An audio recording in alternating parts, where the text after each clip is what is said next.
Hey guys, welcome to source point. Myself Rishika. और आज अभी हम लोग यहाँ पे स्टडी करने वाले हैं विजन आइज की PD 365, जो कि हमारी अपडेटेड क्लासरूम स्टडी मटेरियल है। इसमें जितने भी टॉपिक्स हम लोग देख रहे हैं वो मार्च से लेकर मई का एक आपको क्रक्स देखने को मिलेगा, जो कि प्रीलिम्स पॉइंट ऑफ व्यू से काफ़ी ज़्यादा इंपॉर्टेंट है। तो चलिए स्टार्ट करते हैं। पॉलिटी और IR हमारी कंप्लीट हो चुकी है। आज हम लोग देखने वाले इकोनॉमी की कुछ टॉपिक्स को। तो सबसे पहले फिजिकल पॉलिसी देखेंगे। फिजिकल पॉलिसी में क्या status paper on government debt के बारे में यहाँ पे बताया जा रहा है। इट मीन्स कि यहाँ पे गवर्नमेंट का कितना ज़्यादा कर्जा है और किस किस तरीके का कर्जा है, ये सारी चीज़ें डिटेल में देखेंगे। Fully accessible route for GSEC, यानी कि जो आपका गवर्नमेंट सिक्योरिटीज़ है उसके लिए यहाँ पे एक अच्छा खासा एक्सेसिबल रूट्स लाया गया है। अदर इंपॉर्टेंट कुछ टॉपिक्स है जो कि आपका यहाँ पे फिजिकल पॉलिसी से रिलेटेड है, तो उसको हम लोग यहाँ पे देखेंगे। बैंकिंग एंड फाइनेंशियल सेक्टर से फिर देखेंगे, क्योंकि काफ़ी ज़्यादा न्यूज़ में रहता है बैंकिंग एंड फाइनेंशियल सेक्टर। हमेशा आपको इकॉनमी में ये पॉइंट तो ज़रूर देखने को मिलेगा, क्योंकि बैंकों में क्या होता है कि NPA वाला इशू आपको देखने को मिलता है और भी बहुत सारे इश्यूज है जिसको कि यहाँ पे अभी सेटल डाउन करना है। तो इसलिए यहाँ पे बैंकिंग से रिलेटेड जो है ना बेसल 3 नॉर्म्स देखेंगे, सारफेसी एक्ट देखेंगे। उसके बाद यहाँ पे special liquidity facility for mutual funds के लिए क्या क्या है, प्रायोरिटी सेक्टर लेंडिंग के PSL नॉर्म्स जो होते हैं उसके बारे में देखेंगे, और कुछ इंपॉर्टेंट न्यूज़ अगर इससे रिलेटेड है तो उसको भी हम लोग यहाँ पे देख लेंगे। तो देखते हैं आज कितना टाइम बन पाता है और कितने टॉपिक्स को हम लोग यहाँ पे कवर कर पाते हैं। बट बहुत ही ज़्यादा इंटरेस्टिंग और इन्फॉर्मेटिव लेसन आपकी फिर से होने वाली है। तो चलिए स्टार्ट करते हैं हम लोग। तो स्टार्ट करते हैं हम लोग इकॉनमी के फर्स्ट टॉपिक, जो कि फिजिकल पॉलिसी है। इसी के अंदर जितनी भी सब टॉपिक है उसको हम लोग डिस्कस करेंगे। तो फिजिकल पॉलिसी पहले समझने का कोशिश कीजिए। फिजिकल मींस मनी, ठीक है। मनी जितना भी आपको देखते हो कि गवर्नमेंट के पास जो रेवेन्यू आता है और साथ ही साथ गवर्नमेंट से जो है इस तरीके की खर्चे होती है, तो इसका जो लेखा जोखा है उसको हम लोग पॉलिसी कहते हैं। यानी कि ऐसा पॉलिसी बनाना कि गवर्नमेंट के पास जो है सही ढंग से टैक्स के रूप में रेवेन्यू भी आ सके, और गवर्नमेंट जो है स्कीम्स के फॉर्म में या DBT के फॉर्म में या फिर और भी जो अदर एक्सपेंडिचर है वो जितने भी तरीके से कर सकते हैं उसको मेंटेन करना। यानी कि एक बैलेंस लेकर चलना रेवेन्यू और एक्सपेंडिचर के बीच में। तो इसको यहाँ पे मेंटेन करने के लिए एक पॉलिसी लाया जाता है गवर्नमेंट के द्वारा, जिसको यहाँ पे फिजिकल पॉलिसी कहते हैं। अब यहाँ पे बताया जा रहा है कि स्टेटस पेपर जो कि गवर्नमेंट के डेट के ऊपर है, रिसेंटली सेंट्रल गवर्नमेंट के द्वारा एक रिलीज़ किया गया है 9th addition of status paper, जो कि गवर्नमेंट के डेट के बारे में बताता है, जिसमें यहाँ पे डिटेल एनालिसिस दिया गया है ओवरऑल कितना डेट पोजीशन है गवर्नमेंट ऑफ इंडिया का। तो यहाँ पे पहले देखते हैं कि गवर्नमेंट की जो डेट होती है, अब ये डेट कब होता है, कर्जा कब हो जाता है, जब गवर्नमेंट की रेवेन्यू कम हो जाए और एक्सपेंडिचर ज़्यादा हो जाए। तो एक्सपेंडिचर ज़्यादा यानी कि रेवेन्यू कम है, मान लीजिए कि गवर्नमेंट के पास सिर्फ 100 रुपये है, ठीक है, और गवर्नमेंट खर्चे कितने कर रहे हैं, तो 500 रुपये कर रहे हैं। इट मीन्स कि 400 जो है गवर्नमेंट कहीं ना कहीं से बोरो कर रहे हैं, और जहाँ से भी बोरो कर रहे हैं वो एक दिन के बाद जो है आपका कर्ज में चला जाता है। जैसे ही आपने बोरो किया वो बोरो जो है कन्वर्ट हो जाता है आपके ऊपर कर्ज का। तो यहाँ पे गवर्नमेंट के ऊपर जो है ना इसी तरीके का कर्ज बहुत ज़्यादा है, जिसके बारे में हम लोग देखने वाले कि सिग्निफिकेंस क्या है, यानी कि इसको मैनेज करने के लिए गवर्नमेंट के डेट को मैनेज करने से हमें क्या यहाँ पे फ़ायदा होगा। तो गवर्नमेंट के डेट से जो है ना सबसे पहला जो इम्प्लीकेशंस पड़ता है, यानी कि इम्पैक्ट किसके ऊपर पड़ता है, तो इन्वेस्टर के कॉन्फिडेंस के ऊपर पड़ता है। जितने भी इन्वेस्टर्स होते हैं जब भी किसी कंट्रीज़ के कंपनी में जब वो इन्वेस्ट करना चाहते हैं तो ज़रूर वो ये चीज़ देखते हैं ना कि उस कंट्री के जो गवर्नमेंट है वहाँ पे किस तरीके की उनकी फिजिकल पॉलिसी है, क्या वो ज़्यादा उनके पास रेवेन्यू आ रहा है या फिर वो ज़्यादा जो है एक्सपेंडिचर कर रहे हैं। तो ये दोनों के बीच में अगर बैलेंस अच्छा है, इट मीन्स कि वहाँ की जो फिजिकल पॉलिसी है वो बहुत अच्छी है। अगर इन दोनों के बीच में बैलेंस अच्छी नहीं है तो इट मीन्स कि वहाँ की फिजिकल पॉलिसी अच्छी नहीं है। तो ये इन्वेस्टर्स का कॉन्फिडेंस होता है, क्योंकि अगर फिजिकल पॉलिसी अच्छी होती है तो इतना समझ में आता है कि जहाँ पे भी आप पैसा लगाओगे एक समय के बाद आपके पैसे जो है ना रिटर्न हो जाएंगे, कभी भी आपका रिस्क नहीं होगा। लेकिन जहाँ पे फिजिकल पॉलिसी ही गड़बड़ा गया है वहाँ पे आपका जो है जब भी आप इन्वेस्ट करते हो तो आपको हमेशा लगेगा कि कहीं आप रिस्क में ना चले जाओ, आपके कहीं पैसे डूब ना जाए। तो सबसे पहला इम्पैक्ट किसके ऊपर होता है, तो इन्वेस्टर कॉन्फिडेंस के ऊपर होता है। फिर फिजिकल कैपेबिलिटीज़, ये समझ में आता है कि किसी कंट्रीज़ के जो गवर्नमेंट होते हैं ना उनके पास फिजिकल कैपेबिलिटीज़ कितनी है, यानी कि अगर उनके पास रेवेन्यू जितना भी आ रहा है उस हिसाब से वो खर्च करें या फिर उससे ज़्यादा खर्च करें। यानी कि ज़्यादा खर्च कर रहे हैं तो यानी कि उस कंट्री की नीड ज़्यादा है, उस कंट्री की जो गवर्नमेंट की खर्च करने का जो सीमा है वो ज़्यादा है, लेकिन वो टैक्स के थ्रू या फिर और सोर्सेज के थ्रू वो रेवेन्यू कलेक्ट नहीं कर पा रहे। तो ये कैपेबिलिटीज़ देखने को मिलता है। प्राइवेट इन्वेस्टमेंट, थर्ड पॉइंट यही है कि प्राइवेट इन्वेस्टमेंट कितना हो रहा है। अगर प्राइवेट इन्वेस्टमेंट ज़्यादा होगा तो गवर्नमेंट की डेट इतना ज़्यादा नहीं होगी। गवर्नमेंट का बोरो लेने का मतलब ही क्या होता है, गवर्नमेंट कर्ज ही क्यों लेती है, क्योंकि उनके पास पैसे नहीं है। अगर प्राइवेट इन्वेस्टमेंट उसकी जगह जो है अल्टरनेटिव मोड हो तो यहाँ पे आपको देखने को मिलेगा कि किसी भी कंट्री की जो फिजिकल पॉलिसी है वो कहीं ना कहीं सही रहती है। इसीलिए आज के डेट में आप देखते हो कि प्राइवेट इन्वेस्टमेंट बहुत ज़्यादा करने की बात की जा रही है। इवन बहुत सारे ऐसे सेक्टर्स हैं जिसको प्राइवेटाइजेशन करने की भी बात की जा रही है, क्योंकि गवर्नमेंट और ज़्यादा डेट में नहीं जा सकती। गवर्नमेंट को अब किसी न किसी तरीके से अपने फिस्कल पॉलिसी को मैनेज करना ही होगा। फिनेंशियल हेल्थ बताता है, यानी कि अगर हम लोग कमर्शियल बैंक का देखें तो यहाँ पे फिनेंशियल हेल्थ पता चलता है, क्योंकि अगर किसी भी कंट्रीज़ के जो गवर्नमेंट होते हैं अगर उनका डेट बहुत ज़्यादा है तो पता चलता है कि वो कर्ज लेकर चल रहे हैं, बैंकों से भी बोरो करते हैं, आरबीआई से बोरो करते हैं, तो इस तरीके का भी चीज़ देखने को मिलता है। इन्फ्लेशनरी यहाँ पे प्रेशर देखने को मिलेगा, यानी कि हम लोग इससे पहले देखे थे कि मोनेटाइजेशन ऑफ डेफिसिट एक टॉपिक हम लोग डिस्कस किए थे जून मंथ में, ठीक है, मोनेटाइजेशन ऑफ डेफिसिट। तो उसमें यही हम लोग पढ़े थे कि जो डेफिसिट होती है सरकार की, जो कमी होती है, यानी कि जहाँ पे सरकार की एक्सपेंडिचर ज़्यादा होती है लेकिन रेवेन्यू कम होती है, तो सरकार क्या करेंगे कि दो तरीका है डायरेक्ट मोनेटाइजेशन करने का या इनडायरेक्ट मोनेटाइजेशन का। डायरेक्ट में क्या है कि आरबीआई नोट छाप के दे दे गवर्नमेंट को, इनडायरेक्ट में क्या है कि गवर्नमेंट बॉन्ड इशू करे और उसके बदले में जो है आरबीआई उनको नोट छाप के दे दे। तो इससे क्या होगा कि इन्फ्लेशन फैक्टर्स को यहाँ पे मद्देनजर रखते हुए आरबीआई इस तरीके का काम कर सकती है। तो यही होता है, इन्फ्लेशन मेजर्स भी होता है मार्केट में, टैक्सेशन का भी फंडा समझ में आता है, एक्सचेंज रेट रिस्क पता चलता है, इनडायरेक्टली इंक्रीज होता है वल्नरेबिलिटी जो कि इंटरनेशनल कैपिटल मार्केट में देखने को मिलता है। तो अब यहाँ पे ये समझने का कोशिश करते हैं कि सेंट्रल गवर्नमेंट का डेट में क्या क्या होता है। तो दो तरीके का देखने को मिलेगा, एक है पब्लिक डेट और दूसरा है अदर लिएबिलिटीज़। पब्लिक डेट में क्या है, जितने भी गवर्नमेंट सेंट्रल गवर्नमेंट का यहाँ पे सारे लिएबिलिटीज़ जो कि गवर्नमेंट सेंट्रल गवर्नमेंट का होता है और ये कंसोलिडेटेड फंड ऑफ इंडिया के अगेंस्ट में है।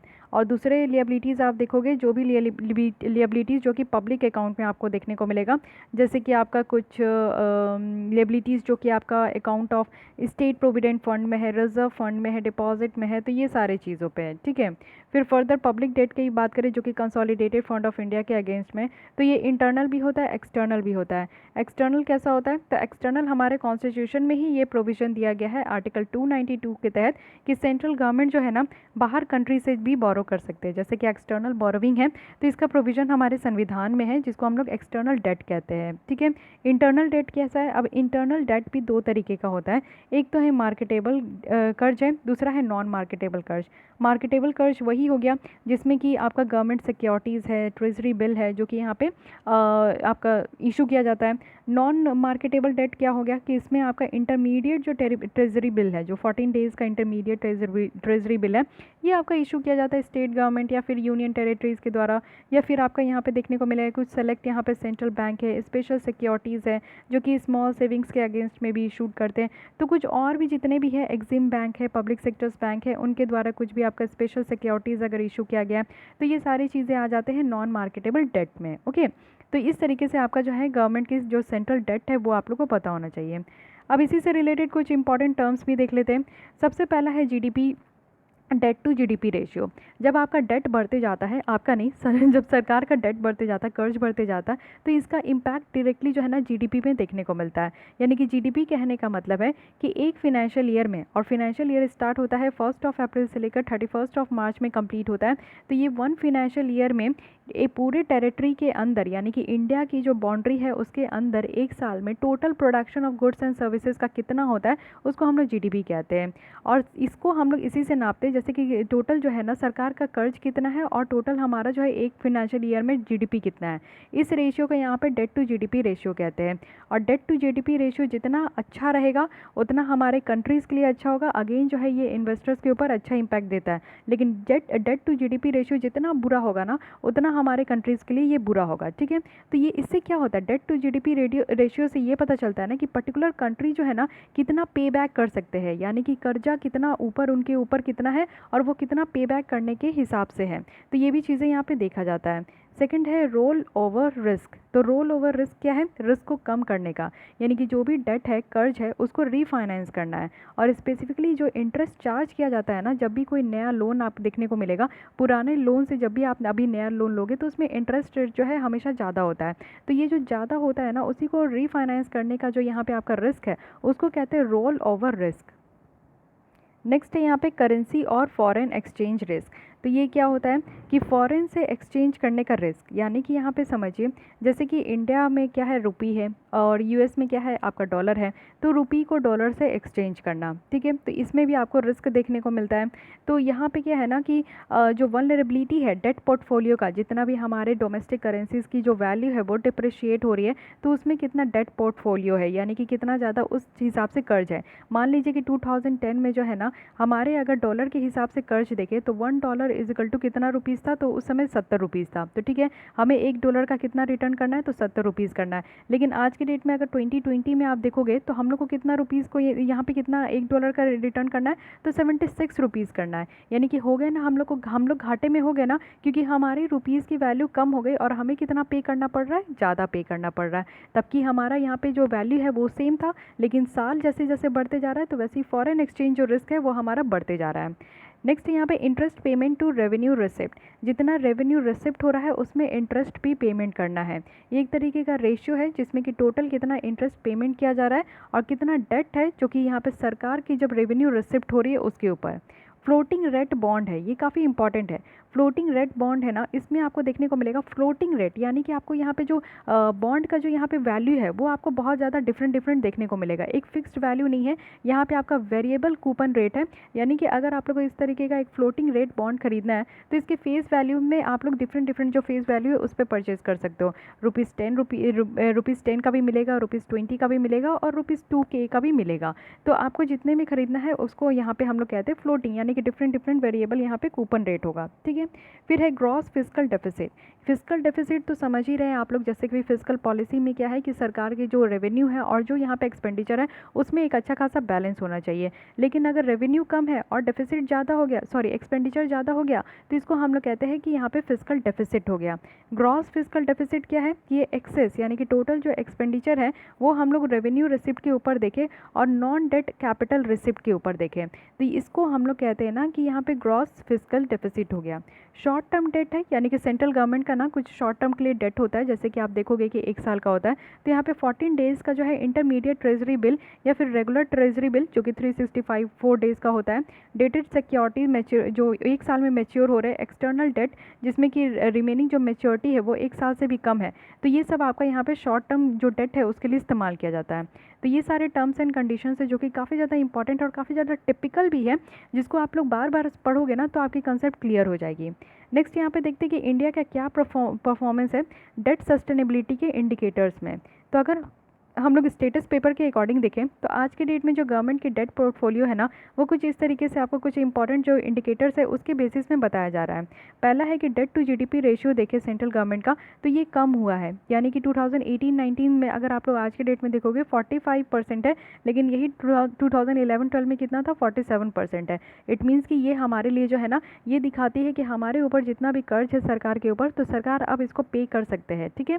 सेकंड है यहाँ पे ग्रॉस फिस्कल डेफिसिट, तो इसके बारे में देखें तो ये भी हमारा घटा है 2012-13 के कंपैरिजन में। शेयर जो यहाँ पे शॉर्ट टर्म डेट है ना वो भी अगर हम लोग देखें तो ये लिमिट है और ये स्टेबलाइज किया गया है 2012 के बाद से। गवर्नमेंट की अगर बात करें तो वो भी यहाँ पे अच्छा खासा स्ट्रैटेजी लेकर चल रहे हैं कि कैसे यहाँ पे जो रोल ओवर रिस्क है, रिस्क के ऊपर कैसे इसको रोल करना है, तो इसको कम करना है यहाँ पे, ठीक है। मोस्ट ऑफ द जो गवर्नमेंट की डेट है ना वो फिक्स्ड इंटरेस्ट रेट में है और ये जो फ्लोटिंग इंटरेस्ट डेट है ये आप देखोगे कि सिर्फ 0.9% का ही है 2019 में। साथ ही साथ अगर हम लोग देखें लो शेयर ऑफ एक्सटर्नल डेट है जिसमें कि करेंसी रिस्क है और यहाँ पे डेट पोर्टफोलियो है, इसके भी बारे में बात कर रहे हैं। साथ ही जो रेशियो है इंटरेस्ट पेमेंट का वो भी रेवेन्यू रिसिप्ट में, तो ये अगर हम लोग आज के डेट में देखें तो 2018-19 में 37.5% है, वही 2012-13 में कितना था, 35.6% है। तो जो इंटरेस्ट पेमेंट का जो रेशियो है वो हमारे यहाँ बढ़ा है, ठीक है। साथ ही साथ यहाँ पे देखिए स्टेट गवर्नमेंट डेट कितना है, यानी कि राज्य सरकार की जो यहाँ पे कर्ज के बारे में बात करें तो यहाँ पे डेट टू जीडीपी रेशियो जो राज्य सरकार का है वो भी घटा है, यानी कि सेंट्रल गवर्नमेंट का भी घटा है और यहाँ पे राज्य सरकार का भी घटा है। देखिए क्या होता है ना कि यही स्टेटमेंट आपको डायरेक्टली जो है ना क्वेश्चंस में आपको दिख जाएगा कि डेट टू जीडीपी रेशियो जो है सरकार का बढ़ा है, घटा है, लास्ट ईयर से घटा है या फिर पूरे 5 साल से घटा है, तो इस तरीके की स्टेटमेंट ही आपका बनता है। तो ये क्या होता है ना कि आप लोग समझिए कि अब क्या क्या सिचुएशंस है 2019-18 में हमारे कंट्रीज़ में क्या सिचुएशन है, इस तरीके का सिचुएशनल और जो एनालिसिस क्वेश्चन है ये भी आपसे पूछा जाता है। तो क्वेश्चन एक्चुअली यहीं से बनते हैं, ठीक है। आउटस्टैंडिंग जो लायबिलिटीज़ होते हैं कुछ स्टेट गवर्नमेंट का, तो इसमें भी डबल डिजिट ग्रोथ देखने को मिल रहा है। और एक्सेप्शन है, यानी कि 2014, 15 और 18, 19 को छोड़ के बाकी सारे साल में जो है ना डबल डिजिट का ग्रोथ है। शेयर अगर हम लोग पब्लिक डेट का देखें तो ये भी आपका बढ़ गया है, यानी कि ओवरऑल डेट पोर्टफोलियो में देखें तो। साथ ही अगर पब्लिक डेट में देखें, यहाँ पे जो मार्केट बोरोविंग है ये बढ़ गया है, यानी कि स्टेट गवर्नमेंट जो है ना एक्सटर्नल डेट के लिए यहाँ पे मार्केट बोरोविंग करते हैं। मार्केट बोरोविंग कहने का मतलब है कि वो बॉन्ड इशू करते हैं, सिक्योरिटीज़ इशू करते हैं। साथ ही यहाँ पे बोरोविंग जो कि national saving small saving fund है इससे भी बढ़ गया है। ठीक है, नहीं, जो बोरोविंग है ये आपका NSSF से ये आपका डिक्लाइन होते हुए दिखा है। लोन अगर सेंटर से देखें, क्योंकि कुछ स्टेट्स जो है अगर उनके पास पैसे की कमी होती है तो सेंटर से वो लोन भी लेते हैं, तो लोन भी जो दिख रहा है ना वो एक साल में आपको जो है ना कुछ सालों में यहाँ पे कम भी होते हुए दिख रहा है। ठीक है, फिर है पब्लिक डेट मैनेजमेंट सेल। ये क्या है ना कि पब्लिक का जो डेट है ना उसको मैनेज करने के लिए यहाँ पे एक बॉडी बनाया गया है। ये एक स्पेशलाइज्ड इंडिपेंडेंट एजेंसी है जो कि इंटरनल और जो एक्सटर्नल लिएबिलिटीज़ है सेंट्रल गवर्नमेंट का उसको यहाँ पे मैनेज करते हैं। इसका प्लान है कि यहाँ पे जो बोरोविंग है गवर्नमेंट का, जिसमें कि मार्केटिंग बोरोविंग है, जैसे कि यहाँ पे सेंट्रल गवर्नमेंट की लायबिलिटीज़ है उसको मैनेज किया जाता है, कैश बैलेंस को मॉनिटर किया जाता है, इंप्रूव किया जाता है कैश फोरकास्टिंग को, तो ये सारा काम यहाँ पे किया जाता है। ये एक इंटरिम अरेंजमेंट है। जब भी यहाँ पे पब्लिक आपका स्टैट्यूटरी जो पब्लिक डेट मैनेजमेंट एजेंसी की जो इसको बनाया गया था ना, तो उससे पहले ये एक इंटरिम अरेंजमेंट है, यानी कि कुछ टाइम के लिए इसको अरेंज किया गया था।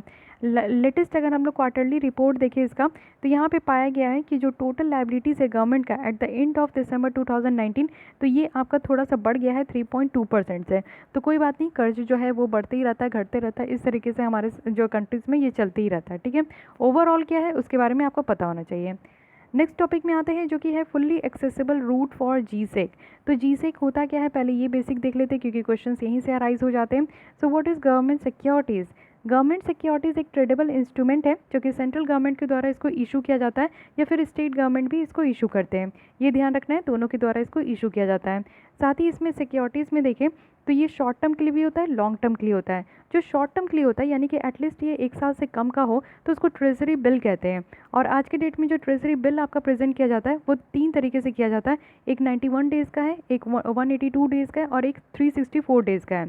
साथ ही यहाँ पे जो है ना कैश मैनेजमेंट बिल भी कहते हैं। इसकी जो मैच्योरिटी डेट होती है वो 90 दिन से भी कम होती है। लॉन्ग टर्म देखें तो लॉन्ग टर्म में आपका बॉन्ड है, डेटेड सिक्योरिटीज़ है, जिसकी मैच्योरिटी आपका 1 साल या फिर उससे भी ज़्यादा होता है। इंडिया में बात करें तो सेंट्रल गवर्नमेंट जो है ना ट्रेजरी बिल और बॉन्ड और डेटेड सिक्योरिटीज़ ये सब यहाँ पे इशू करते हैं, लेकिन स्टेट गवर्नमेंट जो है सिर्फ बॉन्ड और डेटेड सिक्योरिटीज़ ही इशू करते हैं, जिसको हम लोग यहाँ पे स्टेट डेवलपमेंट लोन कहते हैं। ठीक है, तो ये याद रखिएगा, स्टेट गवर्नमेंट जो है ना सिर्फ बॉन्ड और डेटेड सिक्योरिटीज़ ही यहाँ पे इशू करते हैं। ट्रेजरी बिल जो है ना वो बैंक को स्टेट गवर्नमेंट के द्वारा नहीं यहाँ पे इशू किया जाता है।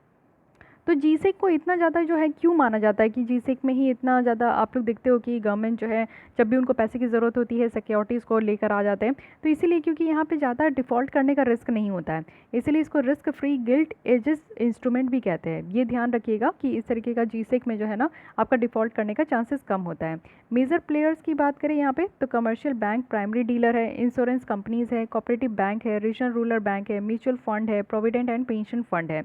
रिटेल इन्वेस्टर्स की बात करें तो इसमें इंडिविजुअल्स है जिनको यहाँ पे अलाउ किया गया है कि नॉन कॉम्पिटिटिव बेसिस में भी पार्टिसिपेट करें, और वो भी सेलेक्ट ऑप्शंस में जो कि डेटेड गवर्नमेंट ऑफ इंडिया की सिक्योरिटीज़ या ट्रेजरी बिल है। तो ये ध्यान रखना है कि जीसेक जो है ना ये सेंट्रल गवर्नमेंट और स्टेट गवर्नमेंट दोनों इशू कर सकते हैं, बट ट्रेजरी बिल की बात करें तो ये सिर्फ जो है सेंट्रल गवर्नमेंट ही इशू कर सकते हैं। अब आते हैं बात देखते हैं कि फुल्ली एक्सेसिबल रूट क्यों यहाँ पे दिया जा रहा है और किस पर्पज़ के लिए दिया जा रहा है। तो रिजर्व बैंक ऑफ इंडिया के द्वारा अभी एक सेपरेट चैनल बनाया गया है, अलग से एक अलग आपका चैनल बनाया गया है, जो कि यहाँ पे जीसेक को जितने भी यहाँ पे नॉन रेसिडेंट है, पहले हमारे यहाँ के इंडियन के जो रेसिडेंट जो इंडिया में रह रहे हैं उनके लिए था कि वो जीसेक को जो है ना वो यहाँ पे एक्सेस कर सकते हैं, बट फुल्ली एक्सेसिबल रूट बनाया गया है नॉन रेसिडेंट के लिए, जो कि ये स्पेसिफाइड गवर्नमेंट ऑफ इंडिया के डेटेड सिक्योरिटीज़ में भी इन्वेस्ट कर सकते हैं, यानी कि घुस सकते हैं। ठीक है, इन्वेस्ट कर सकते हैं, सॉरी, यानी कि अगर उनको इन्वेस्ट करना है जीसेक में तो वो आराम से कर सकते हैं, जो कि इंडिया के रहने वाले नहीं हैं। फुल्ली एक्सेसिबल रूट का क्या मतलब है? इस रूट के अंदर है जो कि नॉन रेसिडेंट इन्वेस्टर्स जो है ना वो इन्वेस्ट कर सकते हैं किसी भी स्पेसिफाइड गवर्नमेंट सिक्योरिटीज़ में बिना इन्वेस्टमेंट सेलिंग के, यानी कि जो सेलिंग होता है कैप लगाया जाता है उसके बिना जो है ना यहाँ पे अब आराम से जो है इस इन्वेस्टमेंट कर सकते हैं। ये सारे जो सिक्योरिटीज़ होते हैं ना, ये यहाँ पे एफपीआई लिमिट्स को अट्रैक्ट नहीं करते। जो फॉरेन पोर्टफोलियो इन्वेस्टर्स है उनके लिमिट को अट्रैक्ट नहीं करते। एफपीआई लिमिट अगर हम लोग सेंट्रल सिक्योरिटीज़ में देखें तो स्टेट गवर्नमेंट का लोन है, कॉर्पोरेट बॉन्ड है जो कि 6%, 2% और 9% है। ठीक है, डोमेस्टिक इन्वेस्टर्स की बात करें तो वो भी इसमें जो है इन्वेस्ट करते हैं, यानी अपने कंट्री के भी लोग यहाँ पे इन्वेस्ट करते हैं। दो मैकेनिज्म है फॉरेन इन्वेस्टर्स का, पहला है मीडियम टर्म फ्रेमवर्क और दूसरा है voluntary retention route. So medium term framework है क्या, जहाँ पे आपका एफपीआई लिमिट रखा गया है जीसे के ऊपर, ये है 6%, और जो स्टेट डेवलपमेंट आपका लोन के ऊपर है ये 2% है। तो ध्यान रखिएगा। वॉलेंट्री रिटेंशन रूट की बात करें, जहाँ पे इन्वेस्टर्स को अलाउ किया गया है कि वो यहाँ पे आराम से जितना भी कमिटमेंट कर रहे हैं ना कि वो इन्वेस्ट करेंगे लॉन्गर पीरियड में, तो उतना वो कर सकते हैं। इससे क्या होता है ना कि इन्वेस्टर्स को इंकरेज किया जाता है कि आप लंबे समय तक जो है इंडिया की जो डेट मार्केट है, इंडिया जो कर्जे में चल रही है, जो कर्जे वाली मार्केट है, उसमें वो आराम से लंबे समय तक जो है इन्वेस्ट कर सकते हैं। तो इससे पैसे आते रहेंगे तो सरकार को प्रॉब्लम नहीं होगा। तो इसलिए यहाँ पे फुल्ली एक्सेसिबल रूट दिया गया है। ध्यान रखिएगा, पूछा जा सकता है कि फुल्ली एक्सेसिबल रूट्स किसके लिए है, तो नॉन रेसिडेंट के लिए है जो कि इंडिया में नहीं रहते हैं। अब आइए कुछ और अदर न्यूज़ देख लेते हैं जो कि आपका हमेशा न्यूज़ में रहा है। Public financial management system. अब ये फिनेंशियल मैनेजमेंट को पब्लिक फिनेंशियल को मैनेज करने के लिए ये सिस्टम बनाया गया है। एक मैनेजमेंट इंफॉर्मेशन सिस्टम है जो कि जितने भी इंडियन सिविल अकाउंट सर्विस है तो उनके ऑफिसर्स को यहाँ पे रखा गया, उनके ऑफिसर्स के द्वारा जो यूज़ किया जाता है, जिसमें कि गवर्नमेंट की जितनी भी अकाउंट है उसको मेंटेन किया जाएगा। ये फिनेंशियल मैनेजमेंट प्लेटफॉर्म है गवर्नमेंट स्कीम्स के लिए, साथ ही साथ पेमेंट कम अकाउंटिंग नेटवर्क भी है। फर्दर इसको इंटीग्रेट किया जाएगा जो हमारा कोर बैंकिंग सिस्टम है, और यहाँ पे 170 बैंक है हमारे कंट्रीज़ में, जिसमें कि आपका आरबीआई भी आता है, तो इसको भी यहाँ पे जो है आपका इंक्लूड किया गया है। ये जो गवर्नमेंट से आप देखोगे तो इसमें जो गवर्नमेंट के द्वारा सेव किया गया है वो 1 लाख करोड़ तक अब भी किया गया है, क्योंकि यहाँ पे जो आप देखोगे ना कि इस तरीके से जो पब्लिक फाइनेंशियल मैनेजमेंट सिस्टम है, इसके इस्तेमाल के थ्रू जो है एफिशिएंसी को इम्प्रूव किया जाएगा जो भी बैंक वगैरह है। ठीक है, साथ ही यहाँ पे देखिए तो पोस्ट इवोल्यूशन रेवेन्यू डेफिसिट, कहने का मतलब है कि सेंट्रल के द्वारा यहाँ पे 6195 करोड़ जो है वो यहाँ पे आपका रिलीज़ किया गया है 14 स्टेट के लिए, और वो भी सेकंड इक्वेटेड मंथली इंस्टॉलमेंट में। और ये किसके तहत दिया गया, ये ग्रांट दिया गया है जो कि 15 फिनेंस कमीशन के द्वारा रिकमेंडेशन दी गई है। 15 फिनेंस कमीशन हमारे कॉन्स्टिट्यूशन में ये मेंशन है आर्टिकल 280 के तहत। एन.के. सिंह अब इसको हेड कर रहे हैं, इसके चेयरमैन हैं।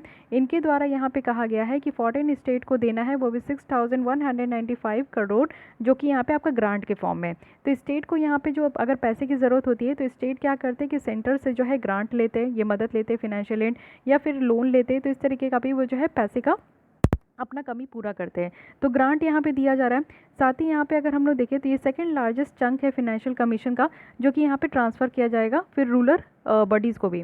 दूसरे फिनेंशियल अगर फिनेंस कमीशन का ग्रांट देखें तो क्या क्या है, रूरल लोकल बॉडीज़ को भी ग्रांट दिया जाता है, अर्बन लोकल बॉडीज़ को भी ग्रांट दिया जाता है, और जो स्टेट डिजास्टर रिलीफ फंड है उनको भी असिस्ट करने के लिए यहाँ पे ग्रांट दिया जाता है। और ये सारा जो ग्रांट दिया जाता है ये किससे दिया जाता है, पोस्ट इवोल्यूशन रेवेन्यू डेफिसिट से। ठीक है, तो ये भी पूछा जा सकता है कि इसके अंदर कौन कौन से यहाँ पे ग्रांट है जो कि आपका फिनेंस कमीशन के द्वारा दिया जाता है, तो ये भी ध्यान रखना है।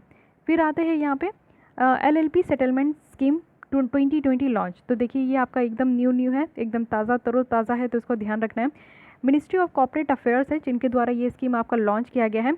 और ये कंडोनेशन ऑफ डिले, जो कि आप डॉक्यूमेंट जो फाइल करते हैं ना किसी भी आप लोग जो LLP फर्म में है, यानी कि लिमिटेड लाइबिलिटी पार्टनरशिप फर्म में है, उनके द्वारा जो यहाँ पे डॉक्यूमेंट को फाइल करने में जो डिले कर दिया जाता है उसी के बारे में यहाँ पे रखा गया है। तो LLP है क्या, एक फ्लेक्सिबल लीगल और टैक्स एंटिटी है जहाँ पे पार्टनर्स को अलाउ किया जाता है कि जो भी यहाँ पे काम कर रहे हैं, अगर वो लोग एक साथ काम कर रहे हैं तो इकॉनमी से होने वाले जो बेनिफिट है ना उसको यहाँ पे देखा जाता है। और साथ ही साथ जो लिएबिलिटीज़ है कि यहाँ पे कुछ जो दूसरे पार्टनर्स का जो एक्शन है उसके लिएबिलिटीज़ को यहाँ पे कम किया जाता है। तो काफ़ी फ्लेक्सिबल और लीगल यहाँ पे आपको टैक्स लीगल यहाँ पे आपको फंडा देखने को मिलेगा। साथ ही इसकी एग्जिस्टेंस जो है ये कंटिन्यू रहेगी। अगर यहाँ पे पार्टनर्स में कुछ चेंजेस आते हैं या फिर कोई भी पार्टनर्स यहाँ पे लेवल नहीं है कि वो यहाँ पे इंडिपेंडेंट हो गए या फिर अनऑथराइज्ड होंगे, तो भी इसका आपका काम चलते रहेगा। LLP की बात करें तो इसमें आपका कॉर्पोरेट स्ट्रक्चर और पार्टनरशिप फर्म स्ट्रक्चर दोनों है, इसलिए इसको हाइब्रिड भी कहते हैं कंपनी और पार्टनरशिप के बीच में। अगर डिफरेंस आप देखोगे LLP और जॉइंट स्टॉक कंपनी के बीच में क्या है, तो ये इंटरनल गवर्नेंस स्ट्रक्चर का है, यानी कि जो कंपनी है इसको यहाँ पे स्टैट्यूट के द्वारा यानी कि कंपनीज एक्ट जो 1956 है उसके द्वारा रेगुलेट किया जाता है। वहीं अगर LLP की बात करें तो ये कॉन्ट्रैक्चुअल एग्रीमेंट होता है जो कि डिफरेंट पार्टनर्स के बीच में होता है। तो ये आपसे पूछा जा सकता है क्योंकि स्टॉक कंपनीज जो जॉइंट स्टॉक कंपनीज है वैसे ही आपको LLP LLP भी साउंड हो रहा होगा कि एक साथ जो है डिफरेंट पार्टनर्स काम करते हैं, एक समय के बाद अगर पार्टनर्स को नहीं अच्छा लगता है तो वो निकल लेते हैं, या फिर उनको जो है वो अगर नहीं लिएबल है तो वो भी उस अकाउंट के जो है भागीदारी नहीं होते। तो इस तरीके का आपको देखने को मिलता है। तो ये जॉइंट स्टॉक एक्सचेंज में भी आपको देखने को मिलता है। लेकिन डिफरेंस यही है कि कंपनीज जो होती है ना वो कंपनीज एक्ट के थ्रू चलती है, और जो LLP है यानी कि यहाँ पे जो आपका लिमिटेड लाइबिलिटी पार्टनरशिप है ये आपका एक एग्रीमेंट के बेसिस पे चलता है। सो गाइस आज के लिए बस इतनी ही रखते हैं। एक टॉपिक हम लोग फिजिकल पॉलिसी अच्छे से देख लिए। नेक्स्ट हम लोग बैंकिंग एंड फाइनेंशियल सेक्टर्स यहाँ पे देखेंगे, ठीक है। तो एक एक करके सारे टॉपिक्स को हम लोग कंप्लीट करेंगे। आप लोग परेशान मत होइए, इस मैगजीन्स को भी हम लोग जल्दी ही कंप्लीट कर लेंगे, जैसे कि आप लोग की बहुत ज़्यादा रिक्वेस्ट आ रही है, तो ये मैं समझ रही हूँ, ठीक है। तो आज के लिए बस इतनी ही रखते हैं। अगर आपको ये लेसन अच्छी लगी हो तो लाइक कीजिए, अपने दोस्तों के साथ शेयर कर सकते हैं। फिर भी कोई डाउट कोई सजेशन है तो कमेंट कीजिएगा, एंड मेक श्योर कि आपने मेरे चैनल को सब्सक्राइब कर लिया है। Thank you.